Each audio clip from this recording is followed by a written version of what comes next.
Hello and welcome to Taking Liberties, episode something, 15, 16. Episode 16. You're always on even numbers, dude. That's true. My name's Lee. I am in Western Australia. We've got, as per always, Vickers from Canberra. Hello. And joining us for the very first time, we have Tim O'Hare and John Humphreys, both from Brisbane. Tim is the podcast of the Counter-Cultural podcast. And John is the founder of the LDP. And AOS. And AOS, the Australian Libertarian Society. So thank you both for joining us. He's also running for the seat of Brisbane, I believe. That's right, I forgot. I said before we started we should mention that John's a candidate, and then I forget to mention that he's a candidate. That's my bad. All right, today we're going to be talking about two, only little topics in the terms of politics in the last week. There's this little thing you might have heard called Brexit, and there's another thing coming up. I think there's a federal election, so that's what we're going to talk about today. So let's start off with Brexit. It's been a huge story. It's dominated all Facebook, all social media, all the news. Gentlemen, what are your thoughts about the Brexit? Is it a good thing? Is it a bad thing? Did it go the way you thought? Are you optimistic? So it went exactly as I thought, and I'm hoping to go scot-free soon. I mean, Did you actually predict this, Vickers?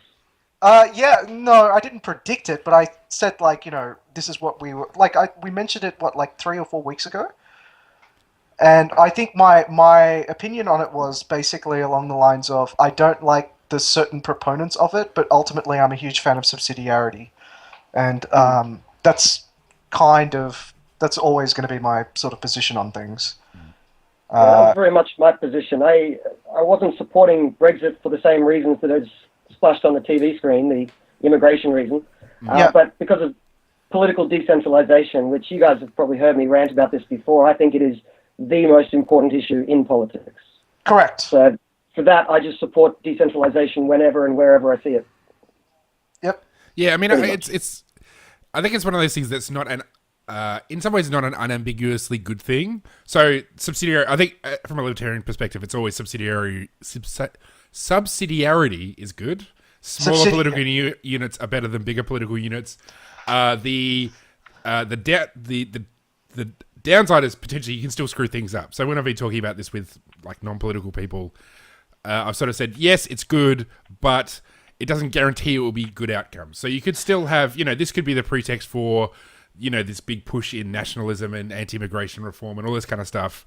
It could also lead to deregulation. It could lead to lower taxes and all that kind of stuff. So it's, for me, I'm sort of a bit it's nice, but it's not that big a deal. It is that big a deal in terms of just, It's a massive deal. In terms of precedent and stuff. But in terms of, what does it mean for the UK?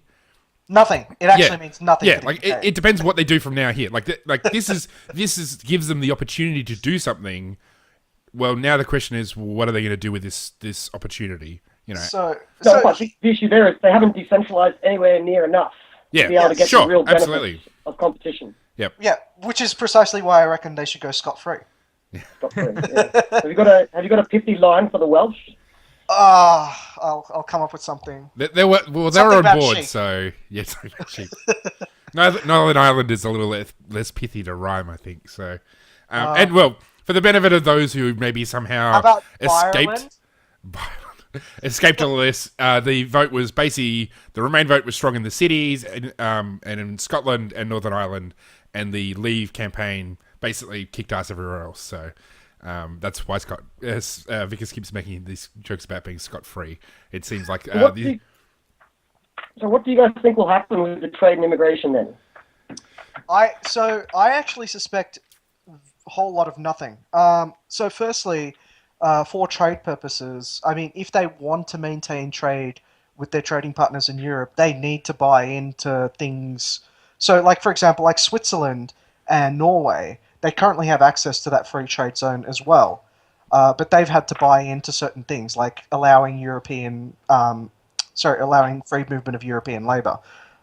So if Britain wants access to that, they're going to be making the same arrangements that they currently have in place anyway. The only difference is now I think that they will be paying into it in the same way Switzerland and Norway do without a vote in the European Parliament. But as we've discussed, has been brought up by the Leave campaign, a vote in the European Parliament actually means sweet fuck all. Nothing. Yeah. So, I mean, effectively, I think very little is going to change.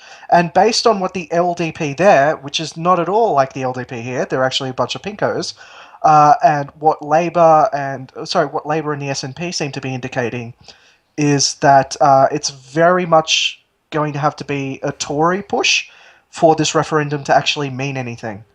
And as people have pointed out, the various treaties for the EU, like I think there's only ever been one EU referendum that's ever been won.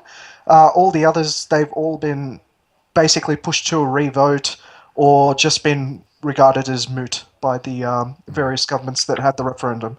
So it's like I keep saying, it probably doesn't mean very much, if anything at all. Yeah, Britain. I mean, I'm curious to see what this does to the kind of the far right, because I guess for far right parties like the National Front in France, and there's a lot of sort of far right parties in Europe. Yeah, Front National in France and UKIP / BNP. Well, yeah, not really. UKIP's, anyway. But I mean, I guess it's easy to stoke up immigration fears when it's controlled by this shadowy cabal of Belgian, like all these politicians in Brussels and, like this huge bureaucracy and all this sort of stuff. Like, it would be interesting if that kind of dies off a little bit. Like, I mean, it will still always be there. I mean, the reality of there was always going to be kind of a fascist tendency in every country. So it's not going to disappear, but I'll be curious to see, like, where it goes to from here. I mean, the Remain, all these whinging, crying Remainers have certainly portrayed this as a win for xenophobia and racism. I don't think it is like that, but it'll be... Yeah, I'll be curious to see where it goes. I mean, I presume You're Boris... talking about the far right in the UK. Not Front National isn't in the UK, of course. No, that's in France. Yeah. Yeah, in France. So Yeah, you're talking about So the real question there is, what happens to UKIP? I mean, UKIP did wonderfully well in the last European election. They didn't do quite as well in the Westminster election, but they did They got the seat in Carswell. Carswell's, I believe, their MP. If they had lost, if Remain had won this, you would think that UKIP's vote would soar at the next British election. But now that the Leavers have won, does UKIP pack up? Do they close the party? They go and rejoin the Tories? I mean, what happens with UKIP now? I remember Brendan O'Neill said something like a vote to leave is a vote to, make Nigel Farage irrelevant. Which has an attraction in and of itself in some ways. I think they continue on just because. I mean, if you look at the history of organisations created to achieve a certain purpose, what happens to them once that said purpose is achieved? Very few of them disappear. And so I think UKIP won't be any different. I don't think anyone suggests they're going to quit. No one suggests they're going to quit themselves. But if no one has a reason to vote for them anymore, that does suggest their vote will go down. Well, I think they'll become kind of a more, like, they'll basically be, like the One Nation of England. They'll be sort of, maybe not like openly, totally fascist, but still kind of within that nationalist kind of sentiment. I guess like maybe like the Nationals here. We have preferential voting, so we've got quite a different dynamic. They've got first past the post, which means you only really go to that minor party if you fundamentally disagree. So they could disappear, but I don't think the organisation will pack up and go away. I think they'll change. But I wasn't suggesting that. But if no one has an incentive to vote for them, I suggest their vote will go down, and if your vote goes down enough, you disappear. Yeah. I mean, like the MP basically. I mean, there's always the nationalist vote. So I think they will attract votes. It's just whether they'll attract seats because of the nature of their system. So, as you said, first past the post, it's very hard to win when you're a minor party. But I think they'll still probably attract a sizable slice of the vote because it's just tapping into an instinct that. Why didn't they attract that 20 years ago and 30 years ago and 20 years ago and 25 years ago? Where was that vote? They were still nationalists 20 years ago, but they weren't voting for UKIP because it didn't make sense for a nationalist to vote for UKIP. Maybe it was more in the Labour Party. I'm not sure. I mean, it's... Yeah, I don't know if that vote will be big. I just know it will be there. Whether it's enough to... Like, I mean, One Nation still attracts votes. Like, Pauline Hanson's running for the Senate, and she's still going to get votes. She's not going to win. The purpose. Yeah, I know, but like it's preferential voting. There's always as long as there is a group of people who wants to hate on immigrants and be protectionist and the rest of it, there'll always be a party that caters to that need or that desire. It's whether they can actually. That's not true. America has the same people, and they join the Republicans. The UK had the same people historically, and they joined the Tories. Australia, they don't have to because we have a proportional representation in the Senate and preferential voting. So if you vote One Nation, 2 Liberal, your vote goes to the Liberals at full value. Sure. So this is why the political dynamic in America has just been so different. Yeah. And England, up until recently, has been quite different. And then UKIP was this anomaly of people getting so pissed off with Liberal and Tories and Labour because both of them were pro-EU. But now that they've lost that trigger issue, why wouldn't it revert to the norm as the US and UK has been for the last 100 years? I just don't think UKIP will disappear. So whether they succeed electorally, that's one thing. I think it's a separate question of will they continue. I absolutely think they will. I think at the broader but no one's suggested they'll pack up on purpose. Well, they could. So that, if they're principled, they'd say... Straw man is well and truly burned. Like they could say, Nigel Farage could come out and say, well, yep, we've done what we set out to do. UK is now independent. Thanks for all coming. We're done. Well, I think Farage might do that himself, but someone in the party will decide to run. Sure. I think on the broader point about immigration, I like how you said, Lee, it could kind of, in general, things could go either way. And the only way to really build community consensus for immigration is to have some kind of control there. So that means having left the EU. If that immigration is seen as being uncontrolled, as John Howard put it on Sky News this morning, then the people are going to think there's some kind of shadowy conspiracy and that it's not going to gain widespread community support. Goddamn nativists. Yeah, pretty much. Yeah. Well, if Hannon and Farage are their word, then we should see a lot of Indian immigrants going into the UK. Yeah, that'd be great. Yeah, actually, so there was actually a very recent discussion between Malcolm Turnbull and John Key regarding that, and I saw people posting it right now. Today, wasn't it? Yeah, there was an announcement today that we're looking at greater immigration between New Zealand and Australia. So I mean, the Brexit talk has started talk of my favourite sort of political theory, which is the entire Commonwealth free trade zone, which would be fantastic to have at some stage. I know it's a bit of a pie in the sky thinking, but I would love. I know it's also a very Cecil Rhodes idea, but I would love to have a nice like the Anglosphere connected by trade, and not just by economics, not just by military as it currently is, but also economics. Yeah, I imagine the Tories will push that to some degree. Yeah. I don't know whether it'll be the whole Commonwealth, though. Also, remember that free trade and free trade areas aren't the same thing. Free trade areas aren't free trade because, by definition, they've got protection against all the countries not in the area.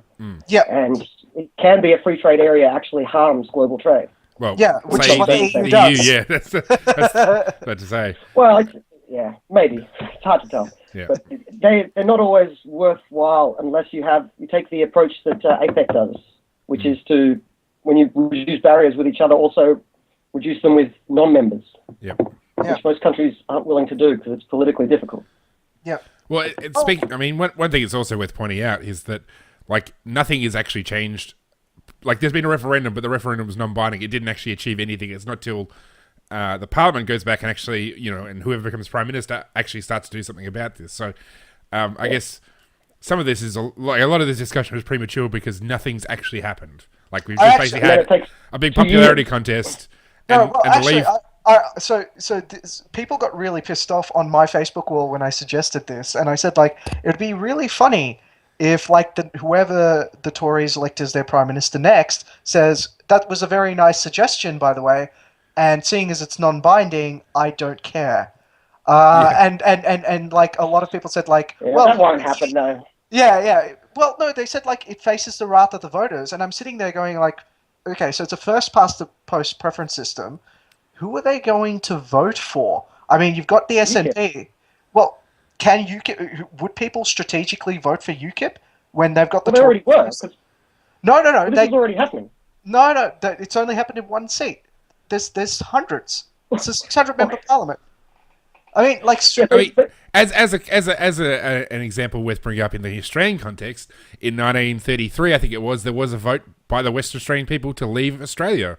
We voted to leave Federation, and as a consequence of the system, the way they went about it, essentially, I think it went to Canberra, and they said, funny, and then they sent it to the Privy, I think it was the Privy Council in England, and they went, funny, and it died, and because it died, yeah. because at the same time as the I think it was almost overwhelmingly voted to leave Australia, there was a change of government, so it went from whoever it was to a Labor government, and they didn't want to do anything with it, so they just played dead on the issue, and so like it may not be a thing of WA was by the people in WA, not by the people of Australia, and in the Australian Constitution, it's up to the Australian Parliament to let WA go, but then WA called the referendum. Whereas the UK and the EU, it's up to the UK to decide. They could have. Okay, so say the organisation that had the power had the referendum. Sure, but they could have just gone unilaterally and decided to leave. And unless you're going to like have an invasion from Canberra of Western Australia, there's probably not a whole lot that could have been done with it.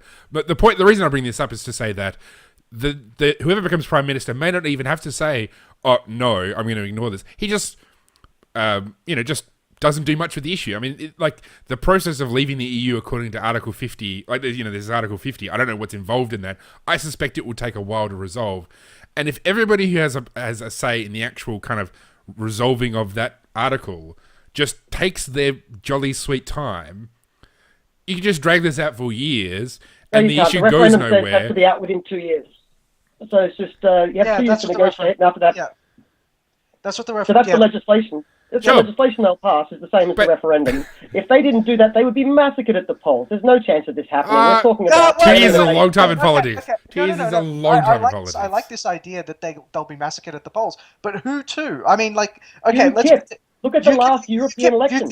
UKIP won't win a majority, right? It doesn't matter. Labour will probably win a majority, but UKIP will cannibalise the Tory vote. So why would the Tories do that?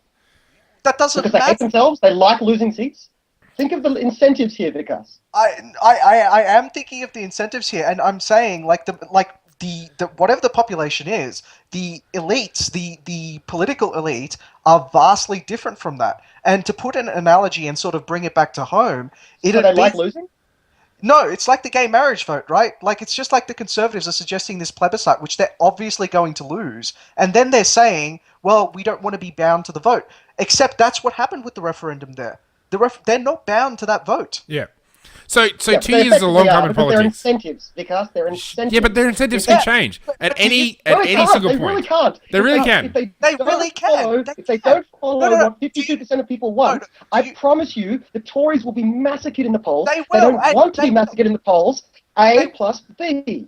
They would, but it's just like Abetz. Abetz, for example, right, has publicly said if there was a plebiscite and the majority of people wanted it, he still wouldn't vote for gay marriage, right? Yes, the Liberals would get caned at the next election. Why the fuck do these Conservatives care? They just don't want to do it. Yeah. Right? If you're not binding them... Even aside from that, you have to work on the assumption that people are going to give a crap about this in 2 years. Yeah. So like, it's not... like, come on. You know, like we're talking about what, like a million people need to change their minds, and then all of a sudden it's not an issue anymore. Yeah. You know, no, like it really is an issue. If 1 million people change their mind, there's still 13 million massively angry, violently angry people. What do? All just disappear because they're in a minority? Well, it comes down to not only do they have to care, but they have to care enough to change their vote. So there's lots of issues if you say, you know, do you care about this? They say yes, but then you say, would it change your vote? They say no.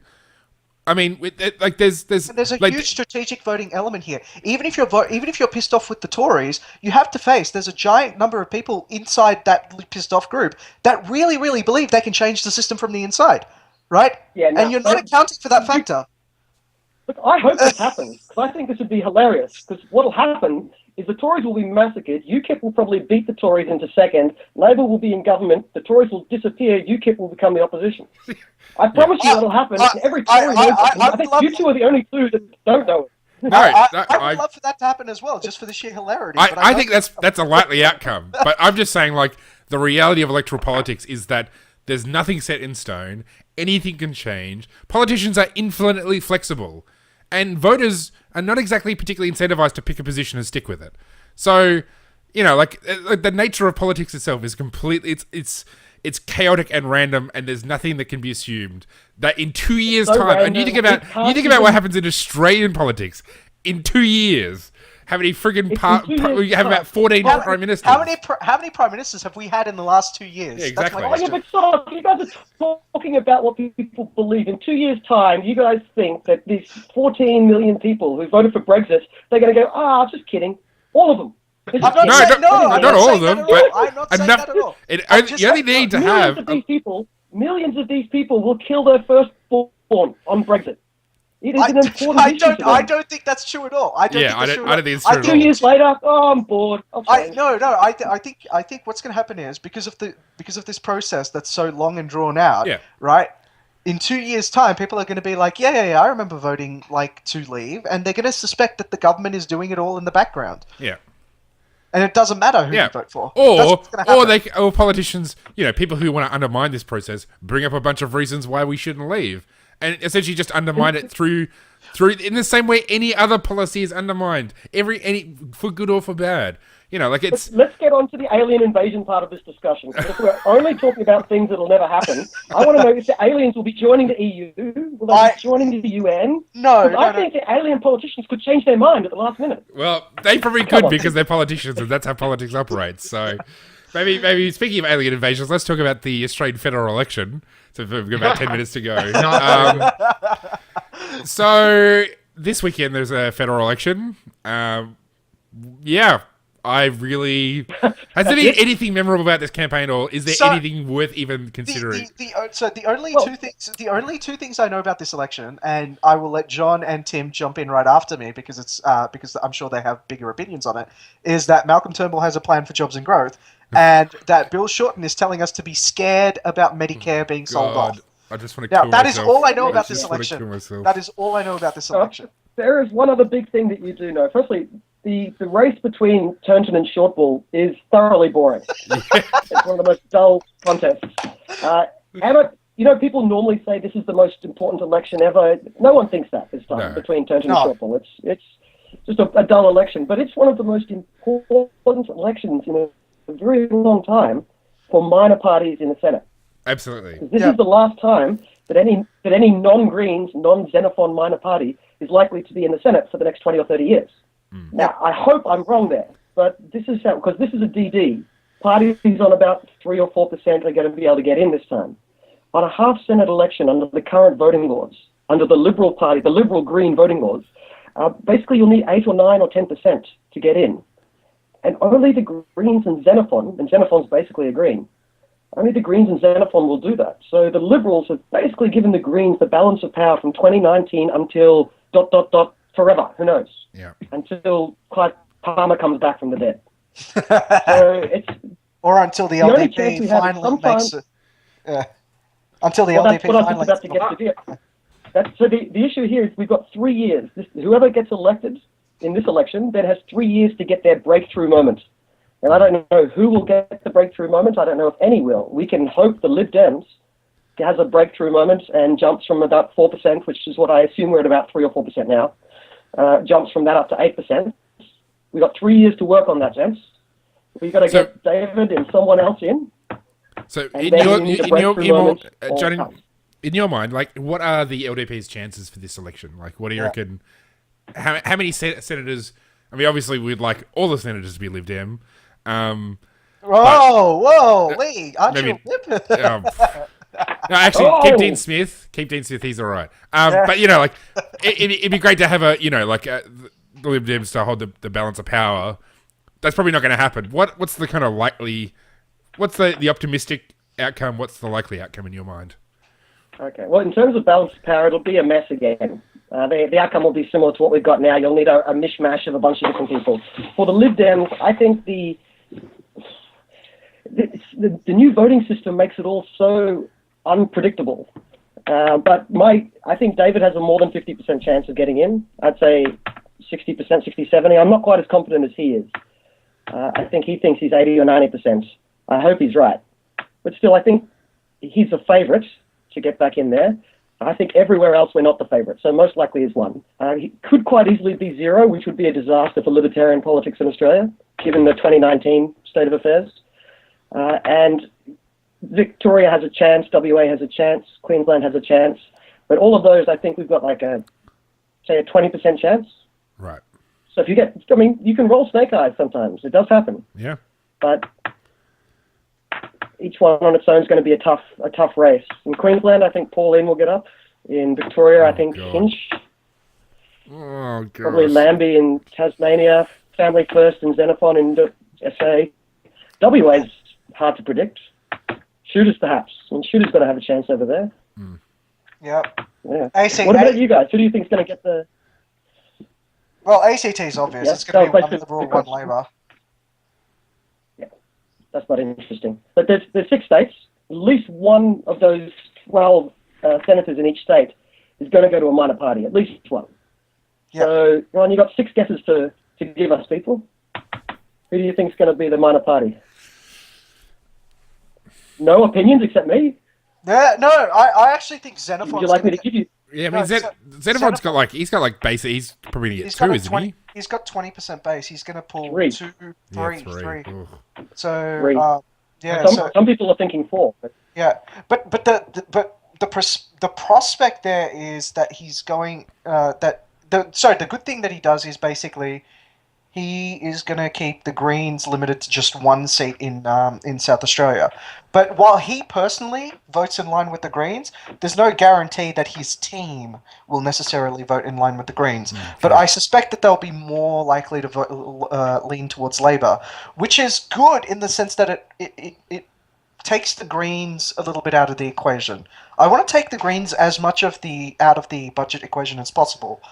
But unfortunately, the way this new Senate change is coming, I don't think it'll ever be possible for the Liberals to ever pass a budget without, like, Greens support. Here's the good news for you, Vikas. There is one way left for us to hopefully fix the Senate system, the Senate voting system. There is one chance left to try to stop the Greens having perpetual balance of power. We need to make sure Bill Shorten wins this election. Yeah, actually, that's true. Yeah, That's you're a scary. The Liberals are not. possibility. The Liberals are not going to change these voting laws, right? We have a choice between 3 years of shitty Shorten government, or Malcolm Turnbull being marginally better and passing nothing, and then giving us the Greens balance of power for 20 years. Thank you, Liberals. What a great choice we have. Yeah, I know it's not fantastic, but there is the possibility that that people outside of the New South Wales branch of the Liberal Party realise just how horrific this new voting systems are going to be and go, okay, this shit's not funny anymore. We know you don't like the Liberal Democrats in New South Wales, but that's not good enough anymore. And then they move to change it. So it's possible that this election will give sounder heads, sounder minds within the Liberal Party a bit of a wake up call and say, hey, this actually really matters. This is a DD, so it won't show them what's coming. Yeah. So the only change that they could make.